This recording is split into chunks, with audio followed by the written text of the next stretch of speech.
I'm Gory Vincent from the Walled Lake Penny Saver. And I'm Drew Edwards from the Downriver Mop. And we're the Dollar Show Critics. We go to the dollar shows where Matt Damon's still hanging out with Ben Affleck. Ooh, that'd be a tough job. Yeah, picking up hookers and such. And this week's Dollar Show is The Green Zone. Or is it The Green Zone or just Green Zone? Green Zone. Sure.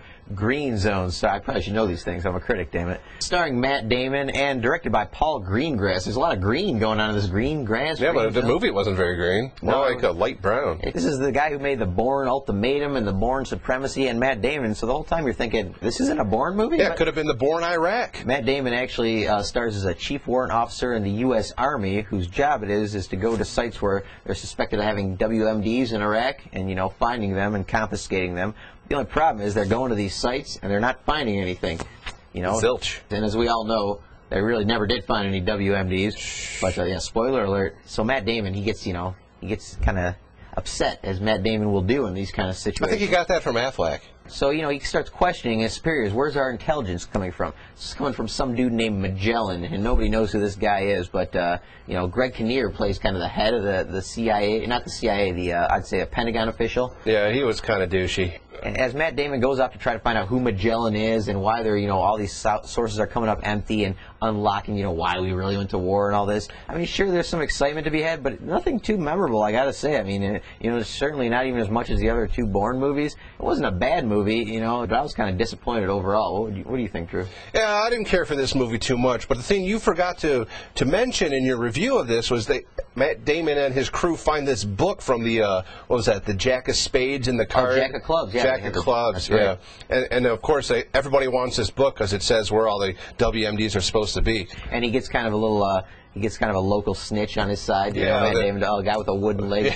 Exactly. I don't know if it could have just been the bootleg copy we watched. Bootleg? No, we don't. We don't do bootlegs here. We go to the f***ing dollar shows. We pay $1. We would never watch Blasphemy. Get out. The print we saw was so dark. This must be one of the most dimly lit movies, ever. Yeah, they had like 3 candles, and that was it. Seriously, it's like going out in the middle of the night on like a cloudy night with no moon and a Zippo lighter, and that's what it's like. At the time, I'm like... Yeah, that was like half the movie, too, just running through the back streets of Baghdad or wherever hell like, Iraq they were. Somebody's running. I think I saw Damon shoot somebody. I don't know. Yeah, you don't even know. So overall, Drew, I'm going to have to give The Green Zone, I don't know. This is another tough one, man. It's right in that middle zone of movies. I'm going to give it a sure. Wow. Sure, go see The Green Zone. You won't be wasting your dollar. It's nothing memorable, but it was entertaining enough. I'd have to give this one a not really. I didn't care for it too much. It was basically, the first half hour, I thought that was good. Yeah. But after that, it was just a big chase scene that I couldn't really watch. The Bourne movies are a better bet, if you're going to go with the Greengrass Damon combo.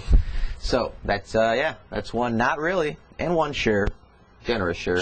Very generous. Must be sunny out. For The Green Zone. I think some people will like it.